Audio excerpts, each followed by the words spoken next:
Hi! Hello! Welcome to post 360. నేను మీ మురళీరాపల్లి.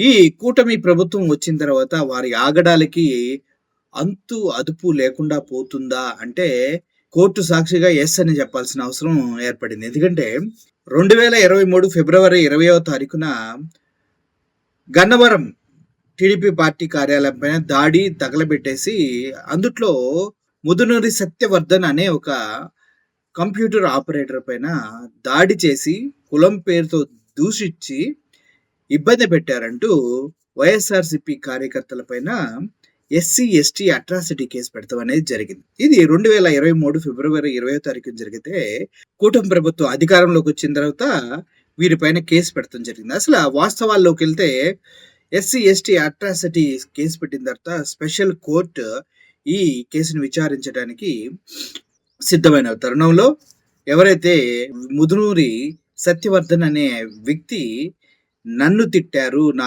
పేరు, నా కులం పేరు పెట్టి నన్ను తిట్టారని కేసు పెట్టాడు. అదే వ్యక్తి ఒక పిటిషన్ వేయటం జరిగింది. ఏమని?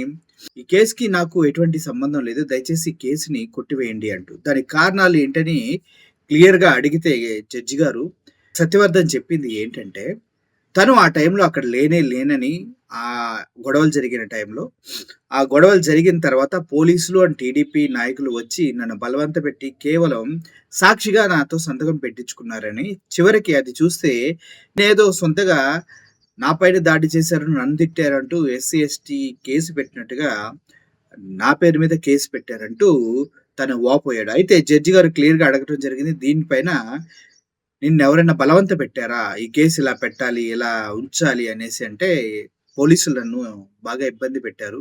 వారి వల్ల నాకు చాలా ఇబ్బంది కలిగింది అంటూ జడ్జి గారికి విన్నవించడం జరిగింది సత్యవర్ధన్. అసలా ఈ కుట్ర అంతటికి తెరలేపింది ఎవరు అంటే టీడీపీ కార్యకర్తలు, టీడీపీ నాయకులు మాత్రమే. ఎప్పుడో 2023 ఫిబ్రవరి 20వ తారీఖు జరిగిన గొడవకి కూటమి పగ తీర్చుకోవడానికి సంబంధిత వైఎస్ఆర్‌సీపీ కార్యకర్తల్ని జీవితాంతం జైల్లో మగ్గేలాగా చేయడానికి కుట్ర పన్ని అబద్ధపు కేసులు పెట్టించటం కూటమి గవర్నమెంట్ యొక్క ముఖ్య ఉద్దేశం. దానిలో పాత్రధారులుగా పోలీసులు జాయిన్ అయ్యి ఇలా సత్యవర్ధన్ చేత అబద్ధపు తప్పుడు కేసును పెట్టించారు. అది కూడా ఎస్సీ ఎస్టీ అట్రాసిటీ కేసు అంటే నాన్ బెయిలబుల్ వారెంట్ ఉంటది. ఆ కేసులో ఉన్న వారికి చాలా చాలా తీవ్రమైన కఠినమైన శిక్షలు ఉంటాయి. ఎందుకంటే ఒక ఎస్సీ ఎస్టీ వాళ్ళని కులం పేరుతో దూషించడం అంటే అంత ఈజీ కాదు మన దేశంలో.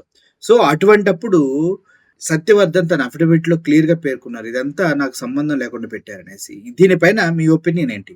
కూటమి అరాచకాలకు ఇంకా ఫుల్ స్టాపే లేదా? అసత్యంగా, అమానుషంగా ఎన్ని కేసులని వైఎస్ఆర్‌సీపీ కార్యకర్తల పైన, వైఎస్ఆర్‌సీపీ పార్టీ పైన పెడుతూ ఉంటారు. కొద్దిగా కూడా సిగ్గన్నది లేదా? ఏం చేస్తారు?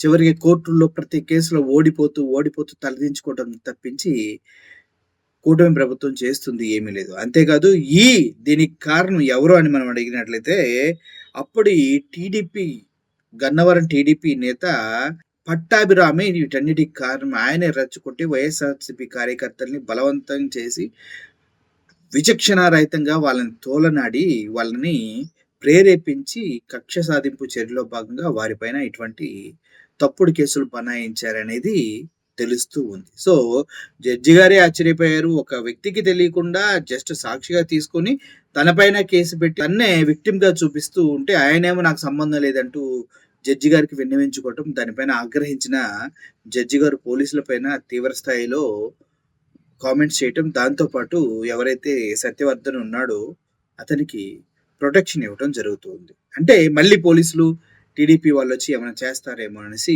జడ్జి గారికి కూడా డౌట్ వచ్చిందనమాట. సో, ఓవరాల్‌గా ఈ కేసు చూసుకున్నట్లయితే మానవతా విలువలు పూర్తిగా మంటగలిసిపోయి కుట్ర రాజకీయాల్ని తీవ్ర స్థాయిలో చూపిస్తూ రెడ్ బుక్ రాజ్యాంగాన్ని కని విని ఎరుగని రీతిలో వైఎస్ఆర్‌సీపీ సోషల్ మీడియా కార్యకర్తలపైన, సామాన్య కార్యకర్తలపైన, వైఎస్ఆర్‌సీపీ పార్టీ వారిపైన ఎస్సీ, ఎస్టీ అంటూ బిఎన్ఎస్ 111 అంటూ విచక్షణ రహితంగా విచ్చలవిడిగా వివిధ కేసుల్లో ఇబ్బంది పెట్టే ప్రయత్నం చేస్తూ ఉన్నారంటూ అర్థమవుతుంది. దీనిపైన మీ ఒపీనియన్ ఏంటి?